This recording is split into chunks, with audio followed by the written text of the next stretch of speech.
And welcome to day 253 of our Be a Better You annual challenge. Today we're talking about, and all this month we're talking about spiritual well-being, spiritual health. How is our spirit going and flowing? And today's topic is intuition, experiencing intuition.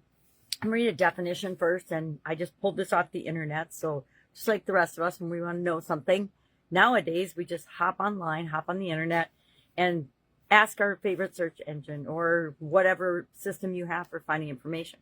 Back in the olden days, we had to go to the library. Remember the library, people? If you're not old enough, you probably don't, because I don't think people go to the library hardly ever anymore, unless it's in school. Well, spiritual intuition is a deep inner knowing, insight, or guidance that connects you to a higher wisdom, to your spiritual essence or source beyond the physical world. It's how we feel connected to something bigger and outside of ourselves. So it's our inner compass. It helps us get aligned with the flow of who we really are and what we're really here to do on the planet. There's lots of ways we can and I guess my question for you today is, and share in the comments below, how do you tap into your intuition, that sixth sense, that knowing that you're walking down a street and you're like, I could go here or I could go in a different direction, and you get this sense that you shouldn't go forward and you should turn around or take a turn to the right or the left, and you never know that there's an accident waiting or there's a person waiting to rob you or something ahead, but you didn't know that because you didn't experience that negative experience, because your intuition and your sixth sense kicked in and you made a different decision and a different choice at a point that was critical to impact your path, the direction that you're going in your life. It's that, to me, it's that inner knowing, that sense of I'm going down this path. This right here is my decision point. And if I go forward with it, my life will go in one direction. If I veer or change or pivot or do something different or make a different choice, my life will go in a different direction.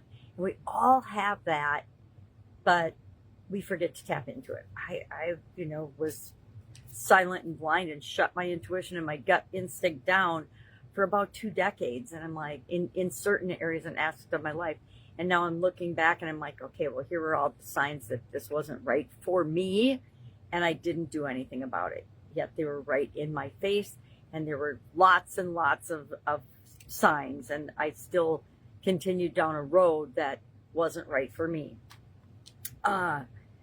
It's our connection to something greater. It's a guidance to keep us aligned with our purpose and the reason that we're here on the planet. I think we all come in with things we want to do in our lifetime and who we want to be and how we want to become. And there's so many decision points as human beings where we can change the course of our identity, the course of our history, the course of our life.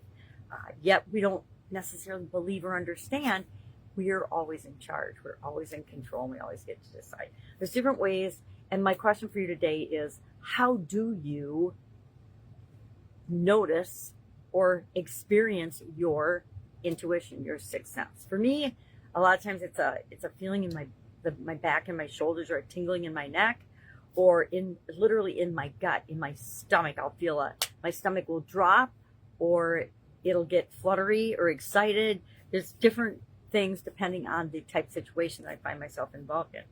But there's ways that we can improve our intuition, improve our connection to that sixth sense, that higher power.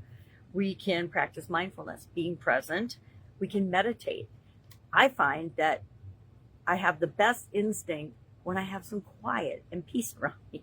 I've had a lot of years where it wasn't very peaceful and wasn't very quiet, and I had to learn to seek out those quiet times where I could really flow and pay attention to my intuition and my gut instinct. Pay attention to physical signs. Like I said, mine's tingling in my neck or my shoulders or my back and my stomach, but it might be something different for you. Maybe you get like a little ping in your head that says, okay, wait a minute, pay attention to this. Trust your first impression of something and your insight. Trust.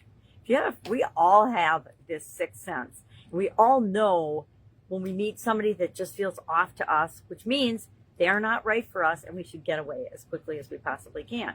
Doesn't mean we have to be rude. It just means we're not going to trust or form a deeper relationship with this person. I could share lots of stories where I had weird situations, especially in business, where people looked great on paper, but my gut said, there's just something off here. And lo and behold, those were the people that I needed to stay away from, or the business I was hiring for needed to stay away from, etc. We can embrace uncertainty. One of the things that really throws us as humans is not knowing the answer. You know, we learn in school we have to have the right answer all the time. But the truth is, a lot of times there's more than one right answer. And it's more important to find the right thing for us, the right answer for us, than the right answer for anybody else, right? So we want to embrace uncertainty and say, it's okay to not know the answer right now. I trust that as I move forward, the right answer will become apparent to me. And it always does. I found that it always does. Reflect on your experiences and pay attention to how things have happened in the past for you. Use breath work. Breath work helps to calm us down, helps us to be more centered and focused, and helps us to actually be more mindful and pay attention, and helps us to hear that inner voice, that sixth sense. So today, what are we doing? We are going to share in the comments below what we notice and how we tap into our sixth sense or our intuition. I call sixth sense and intuition same thing to me.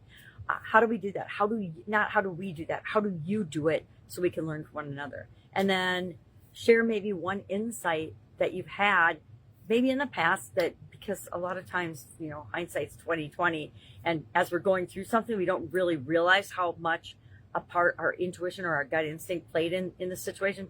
But after the fact, when we're looking at it and reviewing, we're saying, oh my gosh, this is where my decision point was and where I went, where my intuition told me instead of where my head was telling me to go. And this was the impact of that. I'd love to hear some stories like that. All right. Any questions? Hit me up and ask. If you want to know any of mine, just hit me up and ask. Otherwise, have an awesome day, and I will, of course, be with you tomorrow.